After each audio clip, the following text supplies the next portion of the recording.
My name is Waleed Kabalik. I run the website www.islamawaken.com.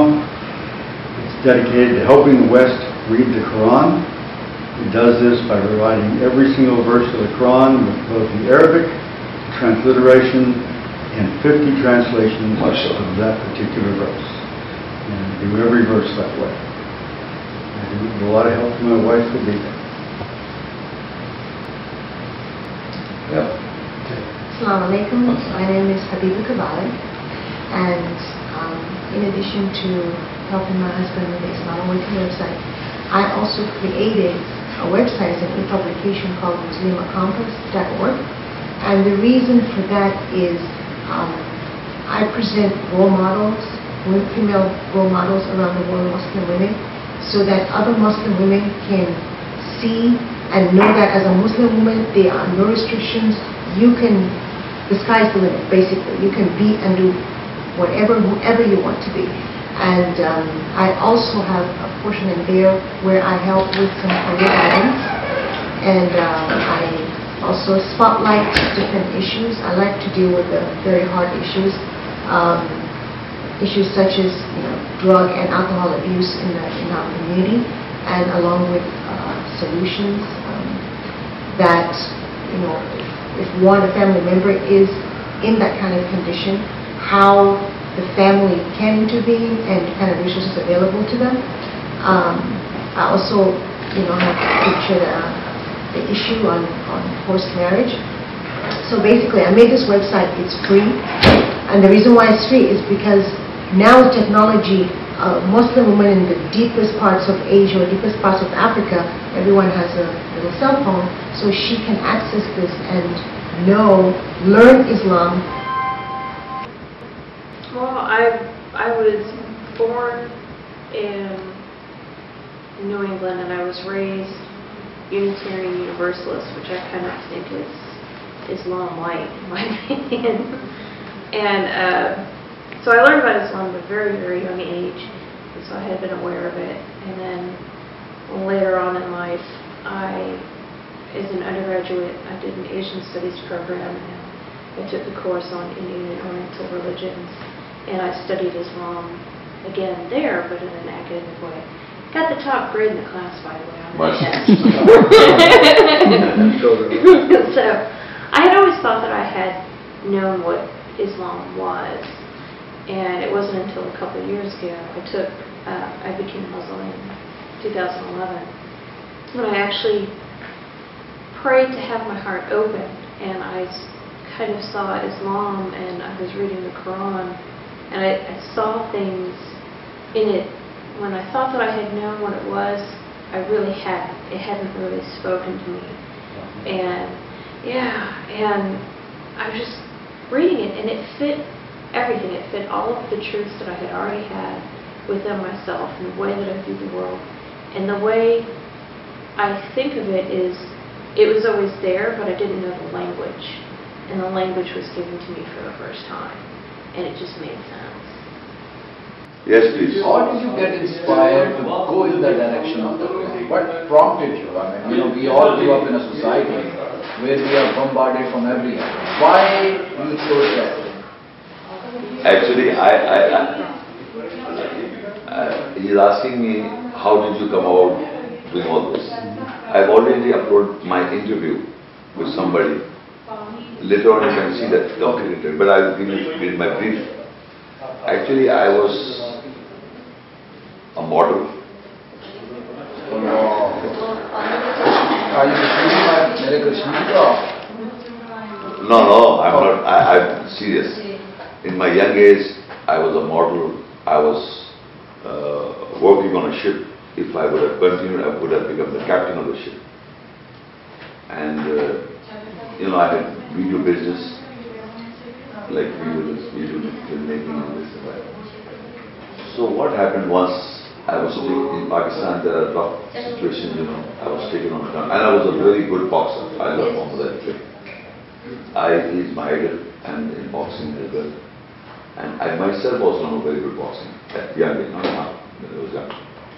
And if you know anything, boxing, karate, judo, anything, On street fight, you're very good at it. You just punch one person and he's knocked. Because layman doesn't know how to fight. So these were my credentials. So once some guys broke in my shop and they asked for, I was also a promoter of video films. In the early days there was video. And I was promoting video films, a shop, video shop. And they were like Dallas, Dallas, American series, Dynasty, Falcon Crest, and some good movies. It was a long time back. I've done a long time back. In Pakistan, I was the first person who imported these video cassettes, not imported from friends. And apart from English movies and Western movies and romantic movies and this, but I was a video film shop and I was more into video film. But I never used to keep porn films. Never used to keep porn films. That was my credibility at that time. But I Dallas, movies, psychological movies, romantic movies, English and Urdu, Indian also. So some guys came and they wanted to ask that movie. You understand? So I said, I don't keep that movie. Instead of that movies, I also had an Islamic video cassettes. You know Gary Miller? Do you know by chance Gary Miller? Oh yeah. Abdullah Ahmadullah. If you know, I want to be fresh. I had his video cassettes. There's Steve Johnson in America. Abdullah, Farooq Abdullah. He's an American convert. He had very good understanding and they were good converts and they had very good knowledge about Islam and comparative religion. They were very good at it. Steve Johnson, Cat Stevens, Yusuf Islam. Yeah. But he was not a good, then went into speaking, but he had his own understanding why he converted. So I had a library, among that video library, of religious cassettes. So I told those guys, look, I have got, instead of those films, I got Islamic video cassettes and Ahmadiyya. And you can watch these cassettes.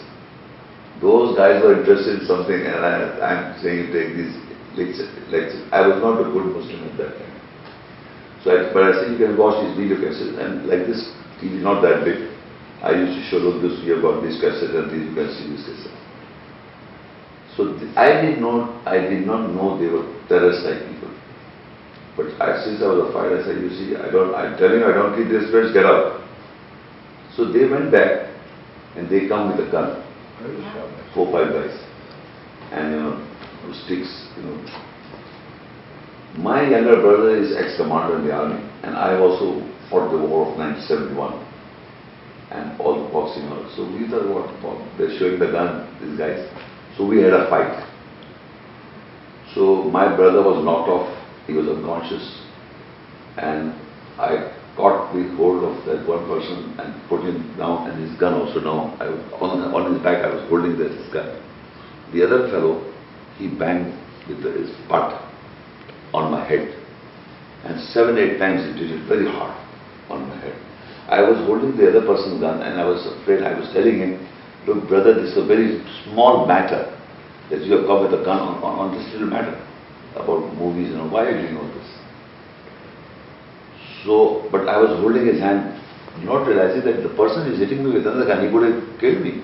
Right. So I was so afraid also. So he said, leave my brother. He was the one who was hitting me on my head. He said, leave my brother, you're giving, for God's sake. I said, God's sake, leave my brother.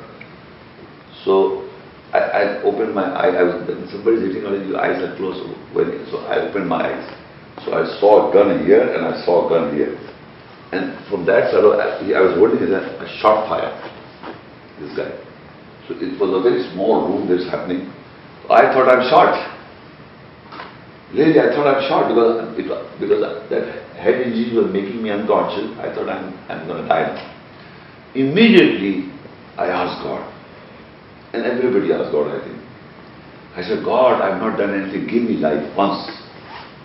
I will give my life to you. I vow. But that was not my situation of death. But in my, I didn't get a chance. But it was because that was not so. So that man left and everybody left. Then the story is that after that, my war and the gun point on my head and ear never went away. So I thought for 15 days. I was married. I had 2 boys. When the incident happened. And if I would have continued, I was 5 years at sea. I could have appeared in the exams as captain and become the captain of the ship. I could have become an actor. I was selected by some people on names in film cinema. So I said no. I thought if I become actor, that's not, I'm not getting anything. If I become captain of the ship, my wife is here, I'm sailing, all this. I don't know, sailor's life, very bad life. So what I should do? So I knew about to God. Before that, I had read Quran in translation, just, surface level. So finally I decided, after 15 days, that now I will not do anything whatsoever. Though my financial background was not so good, I will read the book Quran. I decide myself. And what the book teaches me, I will follow that. I will not listen to my father. He was dead already. I will not listen to my ancestor. I will not listen to the ulamas. I will not listen to, because when I saw that gun and I saw that I was bleeding badly, I really knew I asked God. I didn't ask any mullah to save me. I'm sorry. I didn't ask anyone except God. So I want Him to teach me. It is real. He must teach me the Quran. It is the book of God. It is the book of God. I didn't know. I was reading like everybody else did. So now, after 15 days, I did not do anything. I just, I didn't change them, everything. So on 1st of January, you remember the year? 87. 1st of January, I decided I will read the Quran in translation. And this, Abdullah, you can see, I don't have good English words with me. Abdullah, you see, English is ancient English, like what, I don't know what to call it. Archaic. So it was very difficult for me to read this book. Urdu is also weak. I'm very weak in Urdu. She's an expert in some language. I'm not an expert in any language. So I started reading the Quran. Now, what I'm trying to say is, you people will not understand this. I'm telling my mother didn't understand, all these people, still today people don't understand. When I started reading the Quran, and my wife is a witness to that. For example, I'm just trying to tell you, from 11 o'clock, daytime, I started. And the lunchtime came, I eat the lunch, and then back, I started. Then the dinner came, then again, or go to the washroom for salah. Then the whole night, till Fajr. After Fajr, I used to sleep. And then 11, 12, again I woke up. For continuous 5-6 years, wow. I did not do, she's my witness, she got angry, my mother got angry. I did not do anything. Not a single anything. Where are my kids, where are my wife, who are me, I was so terrified by God. Real terror. This Allah said, وَيَّايَ فَرَهُونَ. There's one verse I'm giving a portion. Allah said, be terrified with me. Not just fear, terrified. And he is the Roban, terrorist. God is, I am the only one person in the whole world who say God is a terrorist, not in the bad sense. After he put you dead, and he put you back to life, and then again punish you. How can you not be afraid of him? You take it as a joke. I cannot take it as a joke. Because little thing happens to me, nothing happens to me. I say, doctor, call this and this. After calling Allah. And until I'm shift or healed, I'm very worried. So I was terrified. So my mother said, look, it's enough, Mama Sheikh, 1 year I've given you, now no more. You have to go back to the ship. Go to Sydney, Australia, appeal in the captain's hand, become the master, and go and talk to the non-Muslims whether you have got the knowledge. I said, no, I'm mother, I will not go. I'll beg, I'll be a beggar for God. I will not go. So during that initial period of your transformation, yes. How were you financing yourself? My mother friend. Oh, God. And my younger brother was doing this, and he used to say, we are supporting you, we are doing this, you are not doing anything. I said, you have, my mother used to do that. So I said, you throw, food is left out, leftover you throw to the dogs, give this thing to me. I will eat, but I will not go, I will not go. Very interesting. It's not, no, the process, how the process starts. So he was really continuously, non-stop, and I wept, and I wept, and I wept. Because, believe me, the Quran says many times, for people it's just words. I'm telling you, if you're in love with somebody, you cannot see, you can't see anything.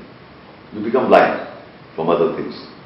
If you are terrified and in love with God, believe me, you will never see anything in front of you. Nobody can be anything to you, whether it's anyone. Because God is communicating you. And that communication I know. And I'm not being saying that like something hallucinations or delusions. I've been checked to psychiatrists, psychologists, I went to everybody, they took something going wrong with me. But after 5 years, I opened this center. And it forced me to talk to people. As I said, come along, come talk to me, come. And then Ahmadiyya, I was watching his videos. Ahmadiyya is a very good scholar of the Bible, but he doesn't know much of the Quran. I'm sorry to say that we were lovers of Ahmadiyya. And when I went there, I had a discussion with him about Jesus Christ, because he was saying two things about he's alive, sometimes says dead, sometimes alive. So I said, look, he's not alive, and he's not coming back. He already gave his last sermon. What are those verses you refer to that Jesus is not coming back? Last sermon first. The first you must know the last sermon of Jesus in the Quran. Ya Bani Israel, O children of Israel, Inni Rasulullah ilaykum, I am the messenger to you. Musaddiqan lima bayna yadayya min at-Tawrat, I am confirming from the Torah to you. Wa mubashshirun bi rasuli yati min ba'di ismuhu, I am giving good news of a messenger coming after me. I am not coming. I am not coming. After me, and Ahmad is coming. What do you want more? Now if you bring Jesus, what the words after me, Ahmad is coming, and then Ahmad will come again. It will be a keep on cycling. So that is the one verse. Then he says, pieces of me the day I was born, pieces of me the day I will die, pieces of me that I will raise back to life again. And you know why the problem is, you see, I was very surprised. The position of Jesus Christ related to his life and death, especially death. With him is maximum, no other prophets is mentioned, his ending of life, it is mentioned with Jesus. People are believing he is alive, the Jews are waiting, the Christians are waiting, and so-called liberal Muslims are waiting.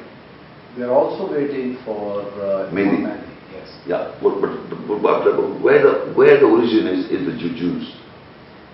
Because they think that, what I know, I'm not a good compared to people like these guys, what I know a little bit from they are waiting because there was a prophecy in the Bible. When Jesus claimed, I'm talking Bible now, he said, well, I am the Messiah. They say, where is that person who went in the lights, went into the sky? He has to come back. He has to point us the Messiah. So he said, John the Baptist is that person. So John the Baptist is Elias. So they went and asked John the Baptist, are you Elias? He said, no. So are you the Messiah? He said, no. So this is a contradiction to Jesus. Jesus said, he is Elias in the form. He said, no. So this is a going on contradiction. So the Jews, so-called, believe John the Baptist in a way, they are still Jews, and say he was a false Christ, so we killed him. That's the concept. The Christians say he died and he was raised back to life and he went in the sky. And from the sky is coming back. This is the Christian belief. In the so-called liberal Muslim belief, they say that Mahdi, Jesus will come from that sky, and Mahdi will point him as Jesus. This is Jesus. Mahdi will come as Imam, and he will point about the Jesus. What does Quran say about Muhammad? Muhammad or Jesus? Mary. Nothing. Nothing. No. And I want to talk, if you don't want to know, why there is a confusion? Because Jesus was the only messenger who he had the power over life. وَأُحْيِي الْمَوْتَى. You know the way. وَأُحْيِي الْمَوْتَى, he says, بِإِذْنِ, by the permission of God, he has the power over death. A person who has got power over death, وَأُحْيِي الْمَوْتَى, he has the power over death. How can you kill a person who has got power over death? You understand? It's a contradiction. Basic simple logic. Allah gave him the power over death. وَأُحْيِي الْمَوْتَى, he says, بِإِذْنِ, by the permission of God, he has the power over death. So nobody can kill him. But Jesus prophesied, I will die in peace. They were planning to kill him because he was doing miracles in the Quran. So now they were planning, and the planning is وَمَكَرُوا وَمَكَرُ اللَّهُ وَاللَّهُ خَيْرُ الْمَاكِرِينَ. They plan, Allah plan, Allah is the best of the plan. So Jesus prophesied that I will die in peace. So God says to Jesus, إِذْ قَالَ اللَّهُ يَا عِيسَى إِنِّي مُتَوَفِّيكَ, I will complete your life. وَرَافِعُكَ, and raise you, not physical, in honor. Because Allah said, تِلْكَ رُسُولُ فَضَّلْنَا بَعْضُهُمْ عَلَى بَعْضٍ وَرَفَعْنَا دَرَجَاتٍ. We have given honors, different messengers honor, and we have raised in honor, in degrees, the messengers. So Jesus was raised in honor, not physical. But first he says, I will complete your life and raise you in honor. وَمُطَهِّرُكَ, and purify you from those who reject. I'm reading verses in English. You follow? So the one who you cannot kill, but Allah can take that power back. Because كُلُّ نَفْسٍ ذَائِقَةُ الْمَوْتِ, in peace. So God says to Jesus, I will do that. In other words, He's taking that power back. Because otherwise you cannot kill him. Right. So when He says that to him, then He gave the last sermon. I call the last sermon. It is last sermon. So now, when Allah gave him, it's not mentioned upon, when Allah gave him death in peace, as mentioned, prophesied by Jesus, they said, we killed him. وَقَوْلِهِ مِنَّا قَتَلْنَا الْمَسِيحَ عِيسَى بْنِ مَرْيَمَ رَسُولُ اللَّهِ. They said in boast, we killed Christ. Because they know they couldn't do it. Because He's got the power of death. Now Allah has given him death in peace, so they can take the advantage. So Allah said, وَمَا قَتُلْ وَمَا صَلَى, you did not kill him, you did not crucify him. وَلَكِنْ شُبِّهَ, I made it appear to you. You thought you did it. You cannot do it. Because He already foretold that I will die in peace. Crucifixion by Quran and by Bible is not a good thing.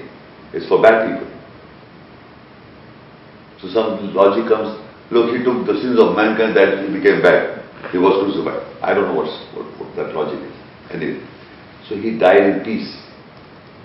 And He died in peace. So Allah took the power of coming life over power of death. So they said, you can't say to anybody who's alive that we killed Christ, according to Quran talking about. If I'm alive, somebody says, we killed Muhammad, how can you call it? Until somebody kills me. Or if I've died, if I die and somebody wants to take the advantage to put that I did it. Nobody says that. For Jesus only they are saying it, that we killed him, because He's got the power, you cannot kill him. You understand what I'm saying? Since mankind can never ever kill any person who has got the power over death. So Jesus was not an ordinary messenger. He was a super messenger in the context of that he was given life to the death. He can come back to life Himself. So these people said, because when Allah gave him death in peace, so they said, we did it. And on the day of judgment, Allah questioned Jesus. So He answers, when you put me to death, then after that you were the witness. Yes. So on the day of judgment, Allah questioned Jesus, did you say unto men that worship you and your mother? And further He said, فَلَمَّا تَوَفَّيْتَنِي, when you gave me life, complete life, thou art the watcher. I don't know what happened. So if you would have come back, everything will go wrong. Everybody will come to saying that Jesus is God. People are saying Jesus Christ is the Son of God, or He's a part of Trinity. And I've been talking to missionaries in Pakistan, from all over the world, they come over. And believe me, I'm not boasting. I'm telling you, no Christian in my life, I'm challenging. If you have got Christian scholars, I will quote a verse and he will not be able to reject. And what is that verse? Many verses. Like Jesus, Spirit of God. Can Christian deny it? Jesus is the Word of God. Can Christian deny it? Jesus is the mercy for mankind. Can a Christian deny it? And these things they cannot show in the Bible. They cannot show Jesus mentioned mercy for mankind in the Bible. He is the Word of God. Don't know, the beginning was the Word, and the Word was God with God. That Word is Jesus. No, no, no. Quran says Jesus is the Word of God. Not that putting it in another way.